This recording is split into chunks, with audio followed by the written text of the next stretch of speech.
guys, welcome back to Buzzing Podcastivity with Nathan. I've got a guest here today who wants to talk through his experiences with the housing system and the rights and wrongs of that. And he's going to expose a couple of things and his lived experience of that, which some people will never have experienced, but there's a lot goes on which people don't know, and we're going to talk about that today. How's it going, Stewart? I'm okay. Yeah, you alright? Yeah, not too bad. Yeah. Bit sore today, you know. Sore today, yeah. Yeah, a bit hard on the body and mind. Yeah? Yeah, it's been a tough couple of free days, and it's been a tough 5 weeks as well. Just starting to settle in this new temporary accommodation. Yeah. So, I'd like you to please give me a bit of background. Where you're from, where did you grow up, you know, a little bit of things like that. I grew up in the Forest of Dean. I spent 20 odd years in the forest, and moved to Gloucester, you know, back in the 90s, and just travelled around as well, you know, abroad in England, and yeah, you could say like, but you know, Gloucester and the forest, I've been here since. That's your home? It's my home. I've been This is here where all your friends are, your family? my family, the Yeah. forest between the two. Been here since about 12 years of age. One Sunday my niece was there, and she wanted, you know, as they do when they're like 4 or 5, I want my mum, so we can't, it's a Sunday and blah blah blah. So I ended up taking her back on the bus, me and her. I was about 12, and I got back home and mum said, it was all there, the family. Oh, we did it. You did it then? Yes, I did it. And then I just, you know, carried on like, you know, between the two then. Through Forest of Dean and Gloucester. And Gloucester, you know, comes from a very young age, you was between the two, yeah? Yeah. And like, I always had family here from a very young age. You know, like I remember my nieces, my cousins coming from White City when we were about 7, 8, and Uncle Frank bringing them out, you know, to the forest, to the flats. What was it like growing up around here? I didn't spend much childhood here. I spent some of it through like, you know, like babysitting for the niece and coming here on the bus, you know, from a young age. It was different through the 70s and into the 80s, you know. But you had this, how can I put it? Everybody sort of looked after one another. Yeah. Like Gloucester, I used to come here and I'd say spend like 3 or 4 days, then go back to the forest, then come back. But nobody locked their doors. You know, everything was different then. You know, I spent a lot of time like Park End, over the park in Treadworth, and yeah, it was good. You know, it was pretty good actually. Cool.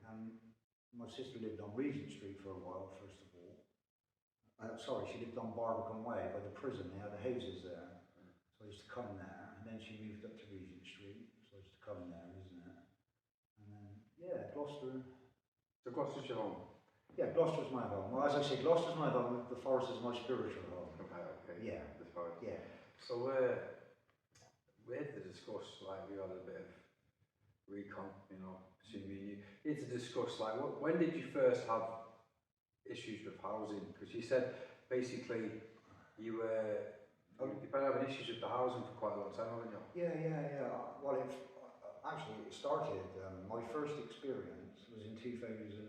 I was living in a house in Forest of Dean in Rushbridge with my partner, and we had a new baby, and we split up. So I still carried on living in the house, and I was having problems with the landlady. She lived next door actually. She was a bank manager. Anyway, like one Sunday morning, you know, like the previous day, wouldn't say heated words. She said, you know, want you to leave as they do and all this. And you know, I was going through that experience of splitting up, isn't it? And it was quite horrendous at the time. And obviously, I had fibromyalgia all from my childhood, but didn't know about it. Fibromyalgia. Which is, can you please explain that in a little bit more detail?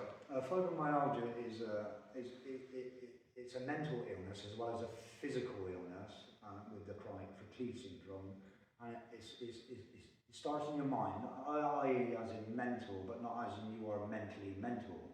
It's a mental as well as a physical. So it would start in your mind and then it would travel through your body. And that's how and there's a lot of aspects to it, you know, like pain, sleep deprivation, hot and cold. You know, if it's warm outside, your feet go like 2 blocks of penguin, we call them penguin feet.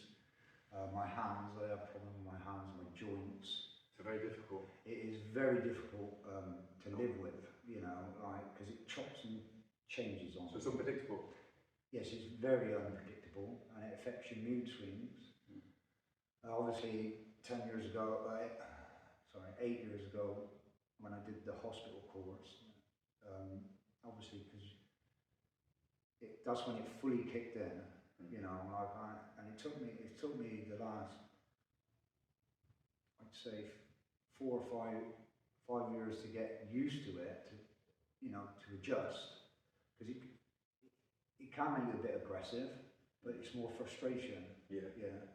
And then obviously the last sort of 5-6 years been managing it, but it can be very horrendous. And I have a lot of multiple injuries to my body, which doesn't help.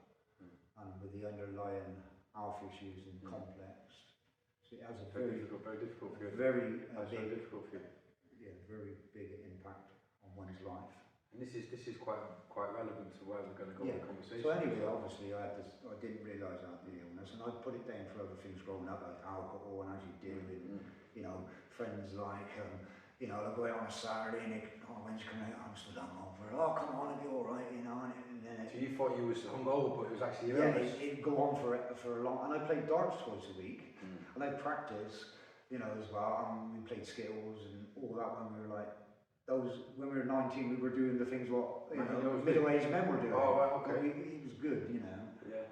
And I say, going back to the landlady at the time, she owned the house next door. And anyway, like, it was a Sunday morning, and I think it was a couple of days before, we had, want you to go and all this and all that, because the ex-girlfriend was going next door, and as they do, as they do chit chat. Women chat, is it? Yeah, as women chat, yeah. So, and I was under a lot of stress and pressure, and obviously it wasn't nice to handle at the time. And anyway, I'd gone out, and I come back in, and she smashed the back door window and got into the house. What, the landlady? Yeah.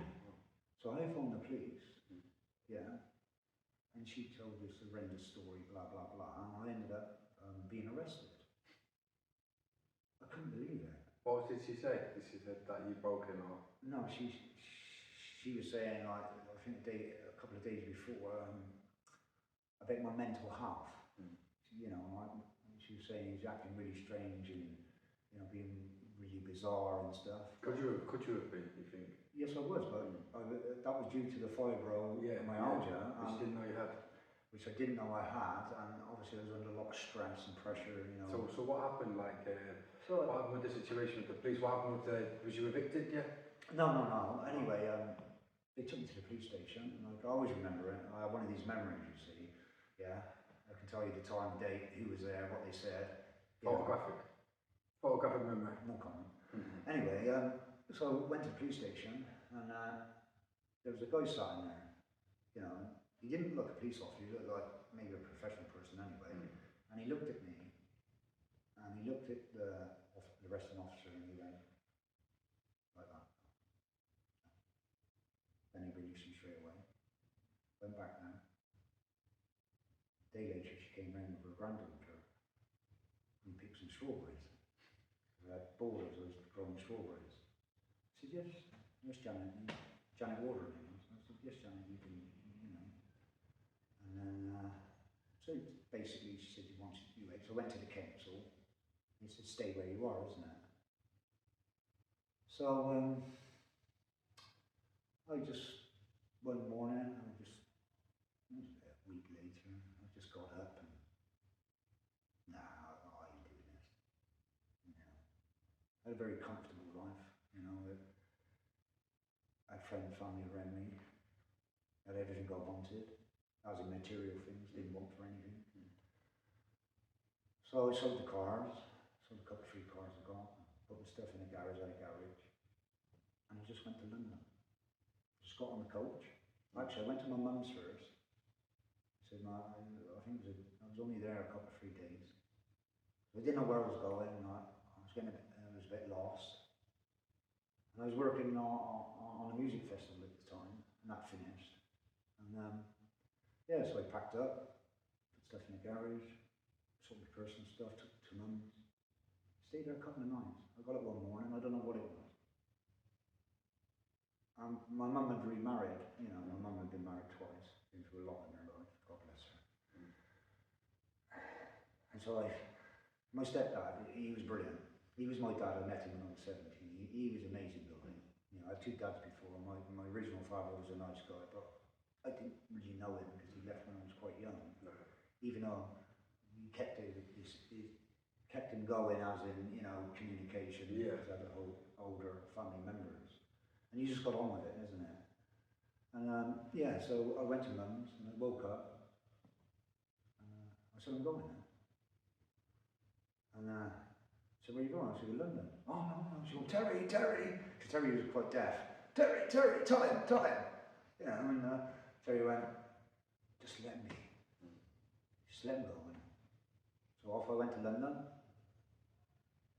And then, by chance, that day, I was in Victoria Station, there was a lady selling a big issue. And I took my fishing rod actually.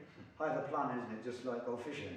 What, in London? Yeah, in London, you know, on the Thames or the canal, whatever, you know. So the first time I ever went to London, I was 16. So I had family in London as well, you know. My dad had lived in London, my stepmom was from Watford. And you know, I had connections there. And I had friends when I lived in the forest from London. My cousin, I'd lived in London for a long time, and you know, back in, you know, say from 1990.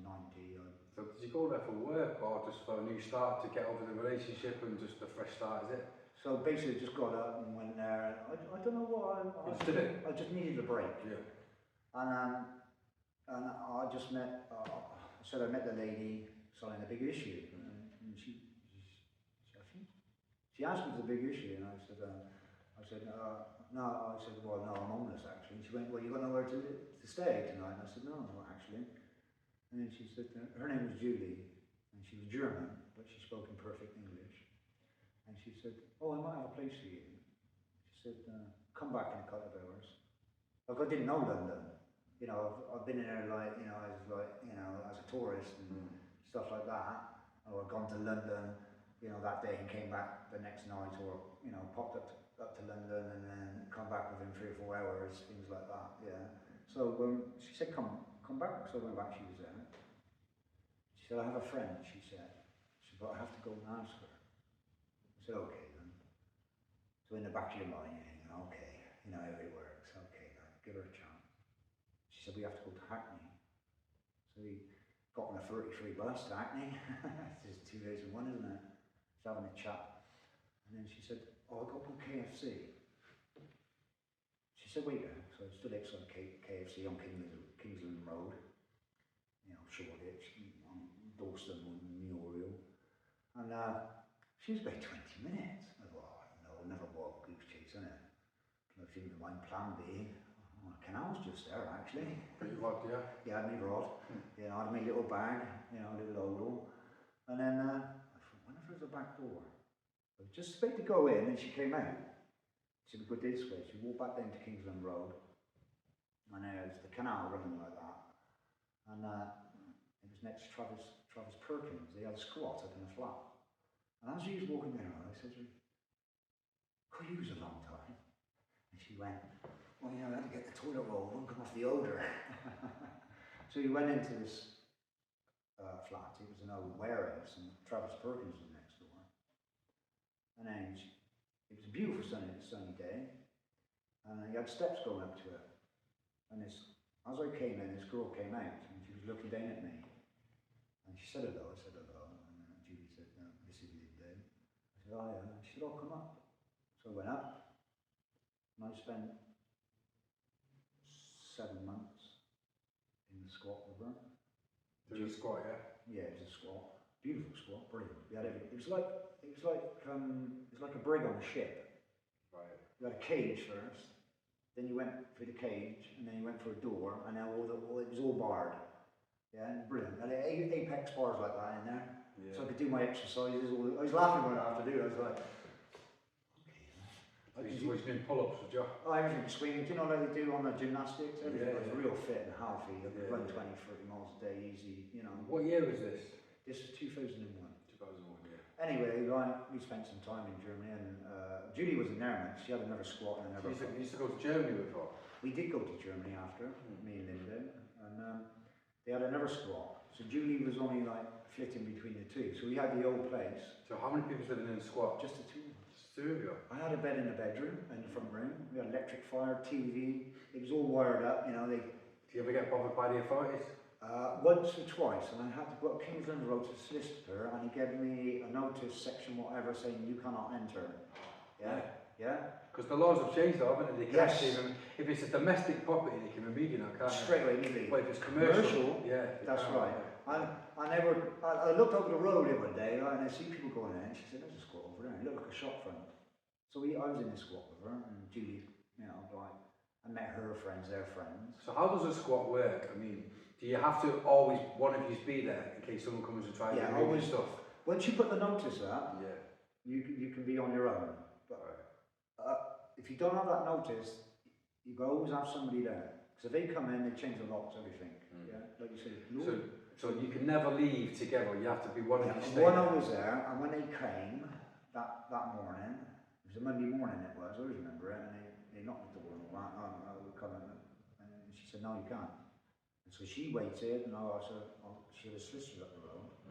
So I went up to the solicitor, and he gave me the notice. Yeah.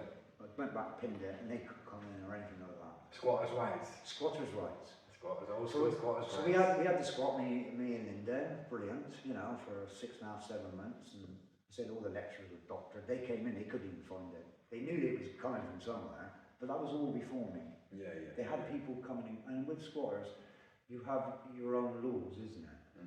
Like rules between yourselves. Yeah, you have your rules, isn't it? You know, like you have your rules, isn't it? Yeah.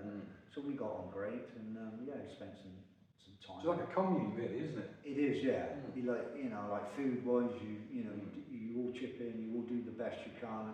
Because I knew people like in the one pub squat, and then round the corner there was another pub, you know, had a squat, which I did end up spending when we came back from Germany. We went to Germany.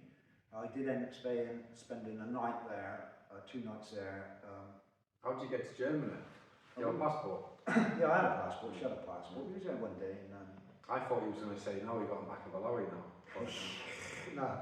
I thought I'm going to get you saying, oh, we hitchhiked in the back of a wagon. But yeah, no. we tunnelled, innit? We tunnelled, yeah, you know, Tunnel King, innit? You know, Great Escape. That's what, when I came back, my brother said Great Escape, wasn't it? Anyway, we went to Germany. Yeah. I met her family and her young daughter. And, what did the family think about you squatting? well, they knew all about that. Because she was like travelling around. You know, she came from Ireland first. They came from Ireland. They've been into Ireland and travelled through Europe, Ireland, and they came. So this lady was the first to ever introduce you to squatting, was it? Yeah, because I was homeless. I was in the middle of London. You know, first experience and thinking about outdoors. That's what took the fishing rod, isn't it? I think, all right. You know, I'll bivvy up on, you know, I'd always, as a kid and growing up, been out fishing, night fishing and all this, and, you know, I live in the Forest of Dean, the Wye Valley. What did you enjoy most about squatting? Was it the cost, the free, was it because it was free? Was it the freedom? Was it the community? What really made you enjoy it? Because I can see you enjoyed it. I did enjoy it. I must say, it was one of the best times of my life, you know, because, like, I was going through that real bad experience, you know, I was breaking up, and, and your daughter's, you know, very young and stuff, and I was lost, and I was depressed, and I was suffering. So it was the freedom, do you feel like it was the freedom of living the free spirit that made you sort of feel good? Yeah, and meeting people like that who were spiritually and like into like travelling and getting off the tourist trail, isn't it? Yeah. So yeah, it was a mix, and I was. Do you know what? Every day just had its day, not planned. Yeah, it didn't. I'd wake up. She'd do her things, like, or sometimes we'd do things together. Mostly I'd go out on my own. I'd be looking for things to sell down Brick Lane on a Sunday.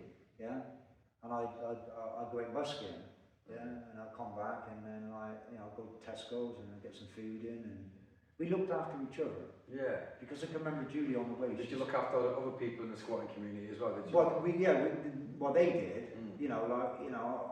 I'm a very very private person. Right. And due to the, ongoing, obviously the illness and all that. Again, I didn't know I had it then, but with the injuries and whatnot, and the depression, anxiety from a child, sort of, family tragedy, 10 years of age, it was very difficult for me, growing up, and so it was an escape, and I felt so free. Big adventure. It was nobody didn't know you. It was just a face in the crowd, isn't it? And we did amazing things. We went on peace rallies. We went on Free the Weed rally. I met Mr. Nice. Oh, Mr. Nice. Yes, Howard Marks. Yes, I met Howard Marks. Before we went on the Free the Weed rally on the night before, yeah, and we were chatting. I said, about famous people, because I met so many famous people in the music industry, security and stuff. And I said, who would you like to most meet? And she said, I'd like to meet Mr. Nice, Howard Marks. So we got there, and we went to Hyde Park first, and then we, did the rally, and then we went into Trafalgar Square, isn't it? Yeah, Speaker's Corner and all that, yeah? Yeah, that's the one, isn't it? Not Trafalgar Square. Yeah, all the Speaker's Corner and all that. And we were there, and then they were doing their, speaking, and then they said, does anybody want to come up and say anything? I nearly didn't. I thought, no. And then they said, why don't they introduce you to our next speaker? And it was him. There he is. Wow. And it's like, wow, isn't it? And we did that, and we did other things, isn't it? And we used to come out the flat, walk through the courtyard of the warehouse. We stopped at the back gate, and the canal was there. So go fishing. I go fishing. So it was like your own luxury apartment. Yeah. And which you didn't pay for. No, everything was free, wasn't it? Yeah, of course. Everything was free. But what do you think? What do you think about the laws changing with the squatting? Do you think it's a shame? It's a good thing. I mean, it's people's homes at the end of the day, people's properties. I mean, I'm impartial. I really enjoy what you're saying. Now these days, isn't it? You walk around Gloucester, you see all the empty flats above all the shops, and all that. It's all gone to waste, and it's all rotting. And, for temporary accommodation, it'd be ideal. It'd be ideal, and you look at the old station going to waste. And there's a big building where I live going, up for sale now. And do you think that people are scared to let people use stuff because of drugs and heroin and crack and the stuff that comes with that? I mean, I'm not saying you was like that, but with a lot of homeless people, there is drugs and alcohol issues, isn't there? So I think a lot of people are a bit afraid to say, here's the keys, use our building. Yeah, that is the issue with the drugs and the alcohol, because you get the stigma because our squat, no drugs. No drugs, yeah. She didn't take drugs. She didn't drink alcohol. She had took drugs previously, but I can say in 6.5 months she didn't take anything. I smoked a bit of marijuana, and I had the odd alcohol because with the illness, alcohol doesn't really agree with you. So and then the other squats which she took me to while we were in London, obviously there was a lot of drug issues. Because you had a lot of people coming over from abroad and this and that on there, pilgrimages and quests and stuff. But they kept it in the community, was it? Or? Yeah, it kept it behind the closed doors. They weren't going out on the street and doing it and stuff. Like I said, squatters have their own rules and laws. And obviously, when she took, I didn't know she was a squatter or what, because you don't tell people, do you? It's that community. Yeah, you don't publicise it, You don't publicise it, because... Did any of them work? I actually had regular jobs, not just on benefits and stuff like that. Was people going to work and coming home from work and staying in a squat? No. So everyone was basically on benefits, yeah? Yeah, on benefits or no benefits, because they were coming... They weren't allowed to work, Yeah, obviously... We weren't in the EU then, were we, 2001? I'm not sure. No, I think it was... I think we've been in the EU for a long time, but I'm not sure about the Schengen and the freedom of travel. I'm not sure about that. We were in the EU. We were in the Schengen when people could travel freely. I'm not sure about that. She had to home office, wouldn't it? She had her passport and she had to go in. Like if you spent 3 months or whatever in the country, you know, you had to go home So it office. seems like it's before the freedom of movement. Yeah, and then they look at it and say, well, we'll give you another couple of months, and you have to go back and then come back. You know, we were in the EU. That's what it's like again now, isn't it? Yeah. So like, but I met people from all over: Italians, Germans, French. Scotland. Yeah, it's what moving around because they bring friends in. You know, like we went to Germany, came back. Was you squatted in Germany? You staying with family? No, we stayed with her family. Yeah, beautiful it was. They looked after me because I looked after her. Is that the only place you ever squatted, or did you squat in other places afterwards? Yeah, I did after. I came back. To Gloucester? No, I came back to London from Germany, and I went to the squat, but they got in there and they changed all the locks and, you know, I had stuff in there. You know, it was my own fault anyway. It was my own fault, you know, I shouldn't have left it in there. So, you know, like I came back to London and then I thought, oh, I know. I'll go and see Keith. He's got the squat down the pub around the corner. So I went round and I was like, knock on the door. Oh, Keith, I need somewhere to stay tonight. Okay, I've got, there might be a room going. So we went through the pub and it was all like, they had the bar there, but it was all gutted. Then we went upstairs and had all the rooms and the front room upstairs, and it was all nice, you know. And what he was doing, he was renting the rooms out to the tourists, you know, coming in, the travellers. So he was a squatter renting rooms? Yeah, yeah, and he had a big doldrum. Yeah. And he was a black guy called Keith. Yeah, so he was a squatter, squatting in someone else's building. Yeah. And he was renting rooms. He was the man. He was the main man. Yeah. That's quite funny. And before me and her went to London, went to Germany, one night she took some friends of hers, Julie's boyfriend, the other German girl. Her boyfriend had another squat, you know, like down towards Bethnal Green. It was not far, 10-15 minutes, you know. So I'd gone in there as well, and we'd had a little bit of a drink, and you know, like, you know, a bit of smoke, you know, nothing heavy and all that. And then like we went to Germany, came back, and I thought, oh, Keith, turn around, like, that'd be ogle, innit? And he said, oh, I said, oh, it's gone, you know, that one's gone. And he said, oh, don't worry. He said, yeah, he said, come on, we went up, and he disappeared. He said, I ain't got a ring. He said, but you can stay on the sofa in the front room. That's nice. And he said, there's a shower there. I had a shower. But the thing was, I was only going to be there 2 months because I was going to the Isle of Wight to see my dad. Right. Spend a week with my dad, isn't it? And I hadn't seen him for a little while, you know, a couple of years or whatever. Like personally, like, you know, kept in touch and stuff. So when did you come back to Gloucester? When did all this stuff happen? Thank you for the squatting story, mate. It's brilliant. Yeah. Thank you for the squatting story. Yeah. Okay. When did because we've had the discussion before, mate. Yeah. And you wanted to really talk about yeah. You wanted to talk about the problems you've had with the housing, isn't it? Yes. So when give me a bit of background on that, please. So I was come back from London and did the squats, went to the Isle of Wight, and I came back to Gloucester. It was probably November 2001. I phoned Mum up because in London, when I came back, I was walking up the street and I met this lady. Being truthful, I wanted a bit of green. I wanted 10 tall green. I raised enough that day busking, you know, to get it, and we went there, and I got the green, and but she took me into a crack den, you know, and I just sat there, and it didn't bother me, you know, whatever, and he was like, you know, every yard is and all that, you know, and I took my jacket off, and he got me on my jacket, and then took my phone. Oh, you're joking. Yeah, I was like, idiot, why did you do that? So. Anyway, took the phone, asked them for the SIM back, they wouldn't give me the SIM. Oh, come on, you give me the SIM. So that was a Sunday night, and I just woke up on a Monday, got a new phone them up. Now, can I come back a little while? So I'm starting to get ill. It was November, it was like changing, I was getting really ill, felt really cold, really ill. I was losing weight, and I'd been to the doctors a couple of days before in London, and she gave me some antibiotics. Again, I didn't know about the fibromyalgia and the chronic fatigue, and I probably had asthma back then as well. Probably was suffering with COPD, but didn't know.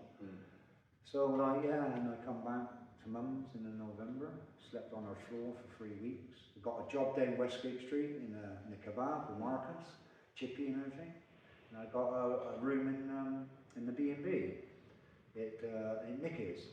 I was there 3 weeks, and I left. I got some money together, and I went back to the forest. Yeah, and I went back to the forest with my brother. I spent a couple of 3 weeks with them, and I bumped into the ex. My daughter was about 8, coming up to sort of 18 months old then. It was Christmas time.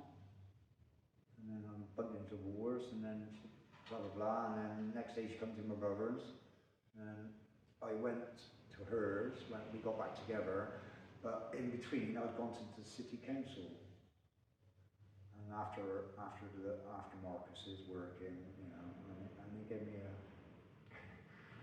bed and breakfast in Bridge House.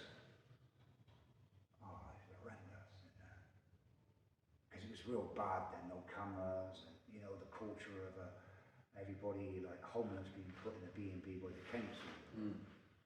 And I was only spending maybe 1 night or 2 nights, so I was back with the missus in the forest, but I started a college course in IT. Right. So I was going in on a Monday evening to do the IT for a couple of years, so stay at home, isn't it?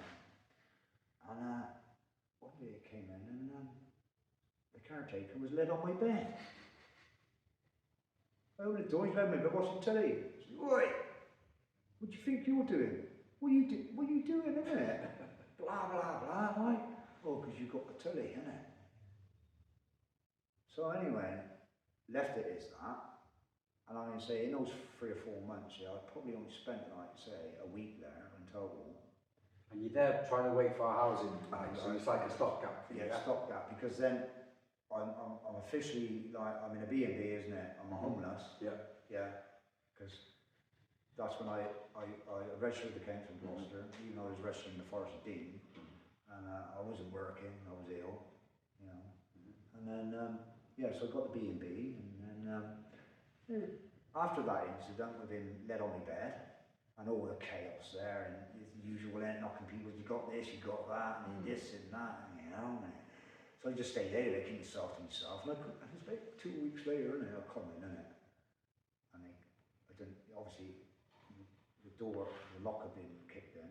Right. I didn't have much in there, nothing, and I had the portable telly, and they'd like gone like that, and so it was on the bed, and I had a jacket hanged up, and he put like ink on the you know, as you hang it, innit? So when I grabbed it, like, you know, it was a nice Harrington, that was. Why did they do that? Just being spiteful, nastiness. Yeah. You know, like, just, you know, I say it works in there, in them sort of places. Right. We spent about 3 months there, and basically, I had a car accident many years previously, so I had some insurance money. I was waiting for the insurance money. That comes. So as soon as it dropped, I went up to the manager, and I went, "Well, I'm going then." I had to slowly show him the cheque just to say, okay, "Goodbye, thank you for your time." Yeah. So yeah, and I went back to Lane's, and I said to Lane, I said, you know, I just moved in with her for a little while, about 3 weeks, and I said, but I started getting depressed again. Started getting down in it, you know, like. And so I said, "I'll tell you what," I said, "I get a flat in Gloucester, innit?" So I got the flat on Wellington Street, and lived there like 4 years. I'm still seeing Day and Reagan, you know, she's growing up now, she's 5 now, you know what I mean, time flies. And then one day, like, because the flat was getting a bit, you know, the floorboards needed replacing, and the old cooker in there, it was private. They're really nice, Nick and Jane White. I've known them since. This landlady, is it? Yeah, they own a lot of properties in Gloucester now. You know, over 400 or 500 in Cheltenham. Wow. Yeah.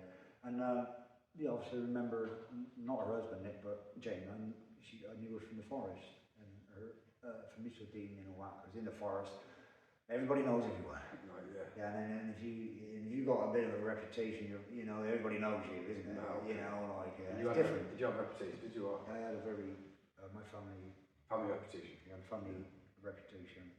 You know, but don't receive one character by their reputation. Well, yeah, exactly. Yeah. Because you don't know me, you don't judge the book, and I never judged, and I never looked for trouble in my life.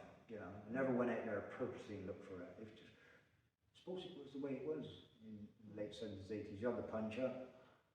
is notorious, isn't it? Friday night, Saturday night punch-ups. And, that used to be the way, yeah. and you go in the pub and you either shake their hand or you know, we go in, we smash pubs up and everything. We, you know, go to town, isn't it? And then go back in and pay for the damage, you know. A bit like old school, you know, it's a bit like Paddy Main on a bad weekend. So anyway, I had this flat and Jane said, oh look, we need all these repairs and all that. And obviously I was registered council. And I went to the council and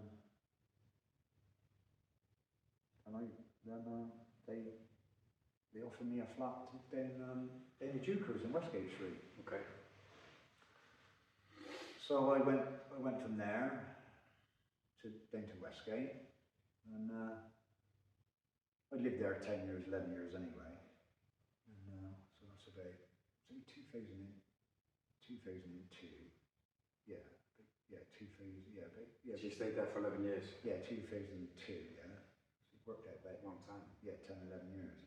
Top floor flat, lift as well. And yeah, you know, I can. Unfortunately, like while I was in the bridge house and between getting the flat, and so I moved into the Eucharist, and everything was fine for about 5-6 years. And there was this guy in there, and he had a reputation and stuff, and he obviously been bullying, intimidating residents for a long time. In the Jukers, yeah. Yeah, and I can remember like the first week or something when I moved in, he used to get outside the door, and he said something, and I said, my words were like, don't even go there. Don't even, you know, basically shut your mouth, don't even go there, innit? So this is the flat you had for 11 years? Yeah, 10, 11 years. And after about, like I said, the first 6 years, 5, 6 years, I was working and all that, and, you know, a good job and starting to get your life back on track. Me and Layla, we were finished anyway, you know, and still seeing the daughter and all that. And, you know, she's 24 this year. And anyways, after about 6 years, he started turning his attentions to me. He did, like, you know, like saying as I walked past him, you know, not judging. He was a drug dealer, and obviously he'd served time before. And they were after him, the police were after him, and they were on him and all that. And then he turned his attentions to me, wasn't it? As a bully boy, yeah. I tried to bully and intimidate your ass, and yeah, and it went on and on and on. He'd come up to your door and knock your door, and he'd stood there like, you know, like with his top up like this and all that. You know, it's him, good clothes he's wearing, isn't it? He'll go away and all that. And then after, like I said, the last year of it, you know, it was getting really intense. You know, following the council and bringing the police in and all this, because he was, you know, it was too much, you know. And it just all changed, isn't it? And then one day I walked in and I walked past him and he said something, he swore at me, like, and the next minute, you know, we got into a fight, isn't it? And I didn't have a choice, isn't it? And I was just like, you know, but it was all over in about 2 minutes, unfortunately for him. And yeah, and then it changed, isn't it? And they said to me, they didn't have no witnesses to the fight and all this. And it was 2-3 weeks later. It was 2 weeks later, and he went into their offices and he phoned the police because he still had black eyes. So my reaction was, I don't know what you're talking about. I could have done that himself. And this is a man who thinks he's a bit of a thug. Yeah, he had a reputation. And he got shown up, basically. Well, yeah, he got shown up, didn't he? So you picked an own person. Because he was. And then he proceeded to try and make your life difficult with the authorities. Then he still carried it on with like he went into the authorities and all that. You know, I didn't. I just got on with it. And then next minute, a letter from the door from Gloucester City Home saying, you know, we want to see you come in with our antisocial behaviour as a police officer. So he goes in and he was like, wow. Blah, blah, blah. And I went, you got any witnesses? No. He said this, I just don't know what you're talking about. So he turned around and he said, well, it's like this. We're going to take him to court for eviction. If you don't come into court and give evidence against him, we'll go for eviction. So they blackmailed you, basically? So I went into court, yeah, and they got rid of him anyway. And then when I left, he got busted and went to prison. He got 7 years. So I went into court. And all they said, because we're not going for eviction or whatever this and this and that, can you just make a promise to the judge? So I promised the judge, blah, blah, blah, to behave himself. I gave the evidence against him, and then he went. And then within a week, I had a phone call.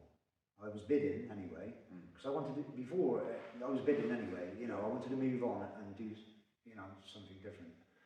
Because I was working in security again, and, you know, getting back on track. And I just finished an MOD contract, you know, which was really good, 2007, and, you know, things like that, and it was going good. And then did the court and all that, and then they offered me a flat up on Western Road. A week after this court case?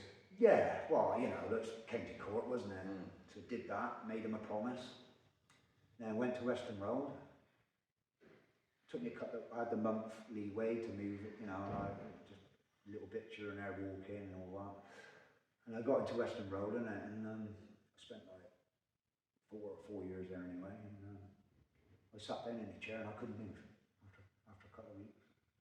And then obviously doctors and all that, and you know, fibromyalgia and all this. That's when you was diagnosed, was it? Yeah, I was diagnosed with chronic fatigue. And this is when it was diagnosed, after you couldn't get up and stuff like that? Yeah, it was 2 weeks after I moved into Western Road. So all this stress and my mental health, I struggled with mental health problems all my life from a child, like I said. And when I went for the interview in there, the lady from Rooftops interviewed me. Rooftop is the provider of this new flat. Yeah, it was a brand new build. So I had the middle flat, I was number 7. I asked her, I said, is there anybody upstairs? You know, because I had nobody above me before, where him below was banging up and all this in the early years, as they do, and psychosis and all that for the drugs and the crack he was doing. So I was Western Road, and when I was having the interview, her phone went. And it was the antisocial behaviour officer from Gloucester City Homes. Right. And he spoke to her, and then he wanted to speak to me. And she stood there and went, this is 2 different providers. And they went, how'd you like the new flat? I said, it's beautiful. I said, you know, it was immaculate, it was brand new, wasn't it? Yeah, so that was it. And then this was in the March, there was nobody above me at this point. Come to May, innit? It all changed. It was only in there 2 months. It all changed.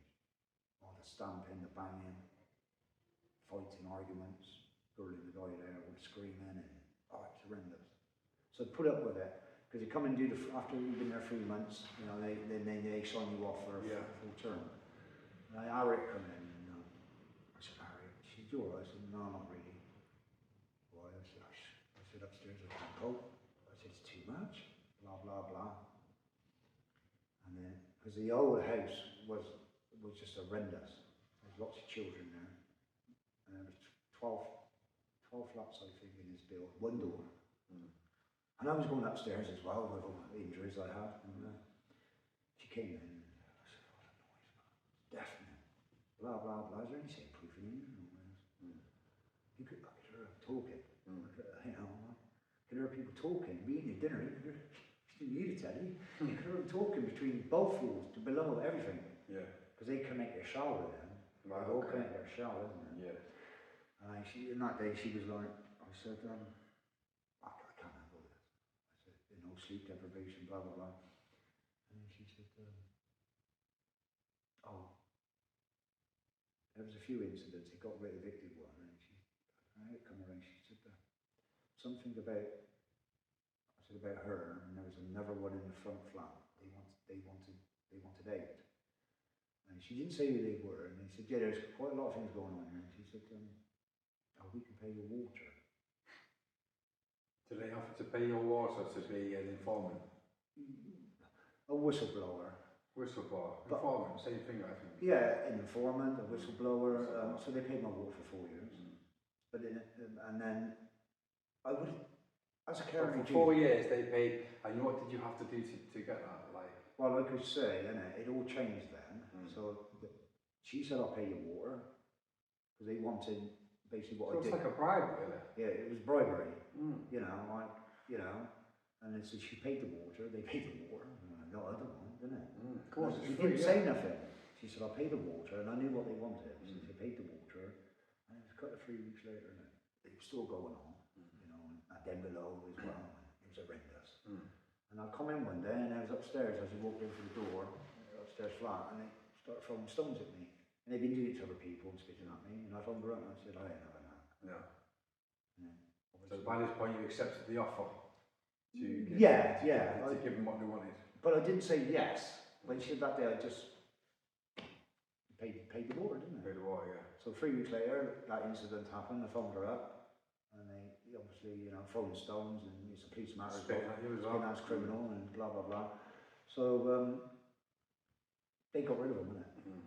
And then she came a couple of weeks later and said, I said about the one upstairs again because it was getting more intense. And she said, oh, that one's gone. She said, I get it. She said, your evidence. Your evidence. Because you gave the evidence. So they knew you was good for giving evidence. So it was like a... Yeah. So do you think you was put there? You're basically trying to say to me, you was put there... I was put there. Deliberately by the council? By the council. No, by the council, by their anti-social behaviour team. Because they got him. They've been after him for 7 years, they got him, my evidence, went into there. So they knew you was good for being honest and decent. Yes, so they thought, upstanding member of the community. Yeah. So they thought they'll plant you in a position where they can clean up. So they used you to clean the building up. Yes. Unbelievable, that's not fair, is it? Well, I used to say they gave me all the shitty jobs, the jobs they couldn't do. And you didn't use, at this time, it's hindsight you know this now, at the time you just thought you was being housed. I thought it was being a house. In a decent place. In a decent place because I've been bidding for 4 or 5 years. So they wanted 8 from him when he changed. But you couldn't get nowhere. I couldn't get nowhere. You was getting places as soon as you was the informant. There we go. Yeah. So sad that, isn't it? Yeah, it's very sad. They used me, and knowing that I had illnesses then, and my illness when I moved into Western Road, it kicked in there, and I had to manage that for 5 years. And they turned on me. All the people in there turned on me. Well, they're going to, aren't they? Yeah, they turned on me. It's that old thing where they'll think you was a grass, wouldn't they? Well, yeah, and it's different. I mean, you know, to me, that's not because this is your home. I had a caring duty. I would do that to anywhere. That's if you walk down the street and an old lady fell over her. Help them up. But some don't, do they? No. And I carried on, you know, and I was so ill, and it was making me ill what was going upstairs. What's not fair is how they used you. Yeah, and to be that guy without pre-knowledge. So they've planted you there, they've gone, we'll pay you what. Got their evidence, got that one out, then they came back. They wanted her. So that's the games that the council plays then? Yeah, and obviously it turned it into one big game then, and she said, not playing games. I said, I'm not playing games. And they all turned on me. No. And I come on one day, when I first moved in Western Road, you have the doorbell, and you have the box inside in it. But every place I lived, I take the cover off because it's batteries, and take the batteries out. But this was main, so I couldn't. Right. I come on one day, and I was like, 3 years later, this is, I've been in there a bit. I come on one day, and I was like, as soon as I walked in through that door, for some reason I looked up at the box, and the cover was different. Right. So we've been in there and changed that cover for whatever reason on that doorbell system. I phoned her up. I said, you've been in my flat? Who's this? The landlady? Yeah, well, a housing association. I said to Harriet, Brainerd in us. I said, Harriet, have you been in my flat? No. I said, somebody's been in here. I said, because you changed the cover on the doorbell. As soon as she came out, she had a look, she went away, and then she phoned me up. She said, you did it yourself. I said, why would I want to change the cover? Yeah. So that was suspicious to me. That was very suspicious. So they all turned on me. So after time... Even the housing did? Yeah, they turned on me because I stopped. You stopped doing what they wanted? I stopped doing what they wanted. I shut the door on them all, the police, social services, because obviously the tenants I was given to child protection, and obviously I had to deal with the police because they were intimidating and harassing me. You know, like I said, after all the spitting and throwing, and it got worse and worse and worse. So they turned on me. There was about 8 of them. This is residents? This is all the residents in the building. It was horrendous. So the residents have turned on you, the housing's turned on you, yeah. The police have turned on me. Or because the residents obviously have turned on you because someone's told them what you're doing. Well, they could hear it through the walls. Well, they can hear you, right. Yeah, you could walk past their doors and hear things. But what I'm saying is they found out that you've actually exposed their behaviours. Yes. By you Because I didn't hide anything. Oh, I didn't turn around and say no. I said, you know, then he started like abusing me and this and that. What made you stop giving that information to the housing and to the police? Because I was, like I said, I was diagnosed with fibromyalgia, chronic fatigue. I had multiple injuries to my body. It's getting stressful. And I suffer from anxiety, depression, and then I had asthma and COPD.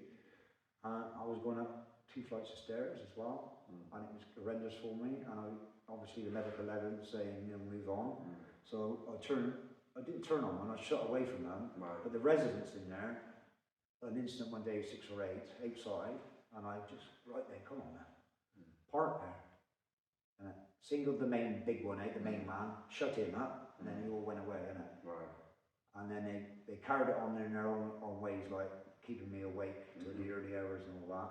So obviously I turned on them, and things were said in the heat of the moment, raised voices, and then you got arrested. I got arrested for intimidation and harassment.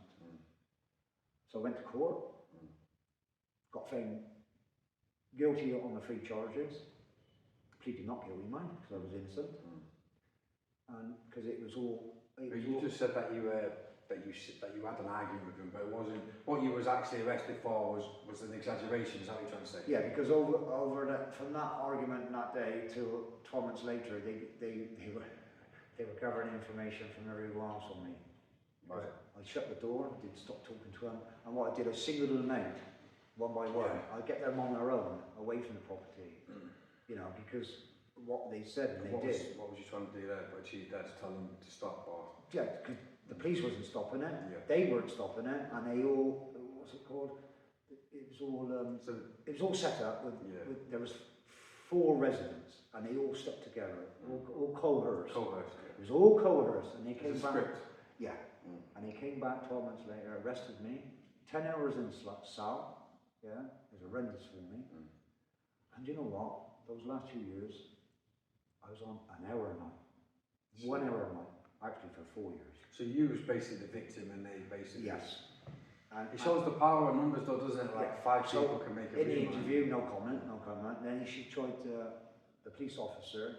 So you was found guilty on just word of mouth. What he said, she said. It was all he said, she said, because there was 3 or 4 of them and all coerced. So he was in court, and they kept saying, like, about the statements. Come on, could we read our statements? Well, you just read them this morning, and it's Mickey Mouse. So I represented if you're telling the truth, you don't need to go over the statements. No, I was telling the truth, I didn't need a statement. But they did, they need to keep rereading. You know, my memory. Well, they did, but they need to keep rereading theirs. Yeah. They kept rereading theirs. But to me, that's alarming. That's saying it was alarming. Yeah. And you so, was found guilty. Very sad. I mean, these things happen all the time. I mean, you don't have to tell me. I know a lot about these things. So I just want to move on a little bit. Yeah. So obviously, you gave me a conditional discharge. Yeah. Which, if you don't break the law in 12 months, you know, I've got a younger daughter and stuff and all this, and you know, she doesn't live with me or mum, she lives with grandparents, and it was affecting my access and everything. There's just other stories behind that, you know, I have my own personal stuff going on. So, between those 12 months to the next 12 months, I was doing everything to get it. And obviously, I wasn't speaking to them or giving them information, you know, shut away from and get my own thing. But these perpetrators, they carried it on. They carried it on from the next night from that court. Wow. And it got worse and worse and worse. And obviously there was a lot of drug dealers in there and a lot of children and families. And they came back 12 months later with the 3 same charges. On the same, yeah, for the same people. Well, just her now, just her. But then she got 2 other people who she said, not in the building, from outside, said, like, that night I did this, I did that, and I wasn't even there. I was at my mates watching football. Could you prove that? Yes, I could. And you still got found guilty? And I still got found guilty. Very strange. So on the third one, when I come back on the same 3 charges, the same person, intimidation, harassment, blah, blah, blah, and then in the court, isn't it? Because obviously I was representing myself, but I couldn't question her, so I had a solicitor duty, so he did that. And again, can I read my statement? And all this and all that. Wow. Yeah. So So what I'm getting from this is what So I got what's your feelings about it? So like, I mean, I feel like I was used. Yeah. Used, because I would have done that anyway in the circumstance. Anybody in the circumstance would have done that as an upstanding member of the community. It was horrendous, isn't it? Nobody can take that. So you feel so drawing the conclusions that you feel you was planted there? Yes. And in a place where you shouldn't have been planted, you should have been given a nicer place. Yeah. You feel like should have been in a ground floor flat bungalow due to illnesses. Yeah. So you was planted there for their benefit, and then when it was no longer beneficial for them, they sort of just turned it back on you. Yeah. And it was strange as well. Lots of strange coincidences and things going on. Like on a Saturday afternoon, knock on the door from the water board. Yeah. Black guy, and I was October was seriously ill in my chest, and they knocked on the door and I looked for the people and they said water board. Have you come in? I was like, what do you mean water board? I said, bit odd, isn't it? I said, no, I can't let you in. Why? What's the matter? I said, I'm seriously ill and I don't want to give you anything. I thought it was really odd because I said, why you? Oh, we need the water and check the water and music, right? And I said, I went, ring the provider. I said, I don't pay the bill. They pay the bill. No. Yeah. So I rang the police. And the police has got two guys at my door. One black guy, one white guy with fluorescent jackets and all that. And obviously I told him, like, I can't let you in, and rooftops pay my water, so there's not a problem with that. I don't know what it was really strange, especially on a Saturday afternoon. So I phoned the police, blah, blah, blah, and what they said, oh, don't worry about that. They knew who they were. Who were they? I don't know who they were. Right, okay. So obviously I got evicted, took them to court, got evicted, went back to the original B&B, what I first spent in 2001, went back there, 6 months. And then I went private. And that was horrendous. Absolutely horrendous for me. Again, trying to, living in a house, dilapidated, the damp, the wet, COPD. A slum landlord, yeah. Slum landlord. What made you take that place in that state? It was alright when I first moved in the room, but it changed within 2 years. After 2 years, it started getting all dilapidated and the walls peeling and all that. And then, obviously, due to my home seekers, I had to say it was poor. So they came in environmental health and done all this and done all that, and then the landlord and his bully boys turned on me, and I had 2.5 years of hell. Oh, so again you've had another place where you've had a bit of grief. I'm going upstairs and I walk to the toilet. Wow. And then all my medical evidence they had. Obviously he started intimidating us, and I had to bring in the police. And I saw him, I'm in a new place now, which is even more horrendous than the last place. And he turned up last week, and he pulled up in front of me, trying to intimidate and harass me, innit? And so I gave him that and this and that, and hopefully he won't be back now because I'm not on his property. Right. Just goes on and on. I think he's in a new place now. I'm under Section 118 of the Housing Act for 56 days. So you had to leave that place because of the state of it? I left the place once he issued me a Section 21, no fault eviction, which he had already issued 2 before, and Section 8s, which is no good because they're only for rent arrears. So I just activated it. So he has the money and the resources to give you court letters, but he doesn't want to fix the building. Yeah. Wow. And he took me to court.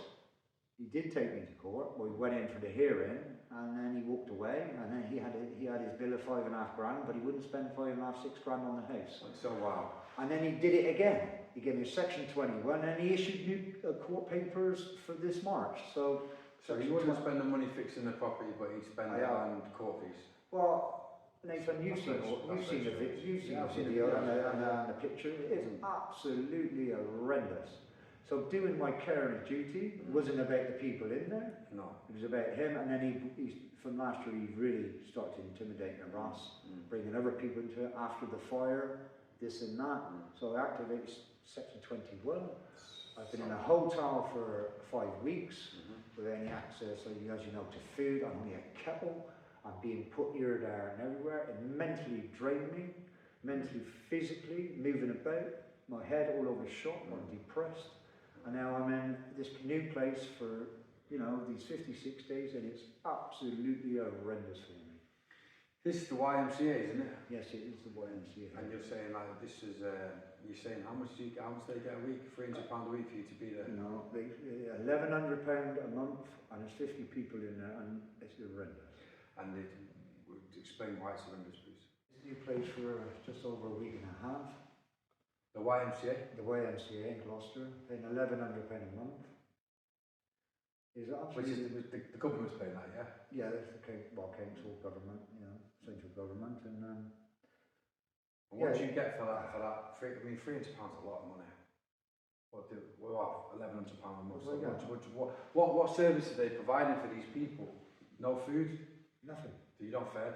No, nothing. You live in a room about what, six by? Well, I've got a single bed and I'm crabbing up the side of it.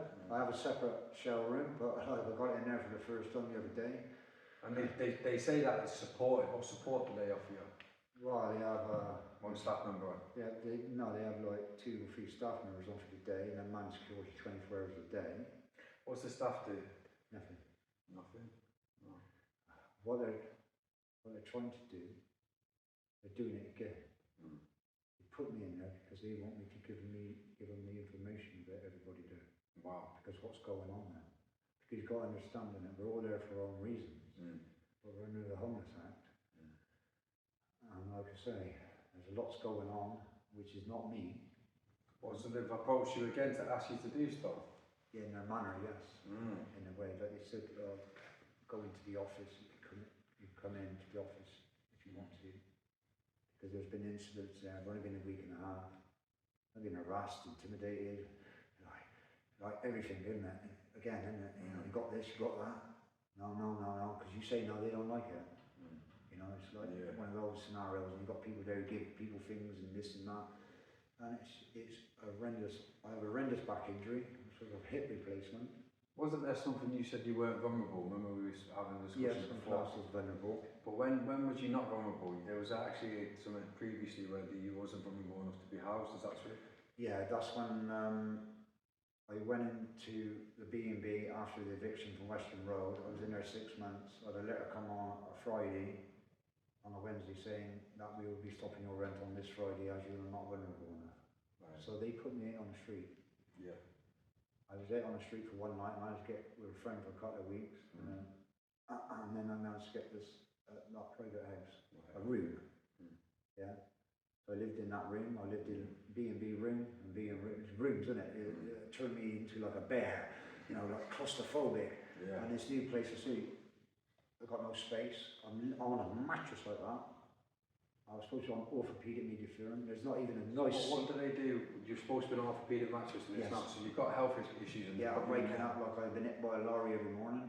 I suppose it's better than the street, though, isn't it? It's better than the street. It's warm, but again, you have to put up with. It's a lot of money, though, isn't it? For what? 60,000 a month, and no cleaning's being done communal. No cleaning. The rubbish there was horrendous, and I went into the office last week and I said, because all the bins are full, and they're piling it up outside the bins, and all the seagulls ripping it open, and they're saying, well, it's up to the residents to do it.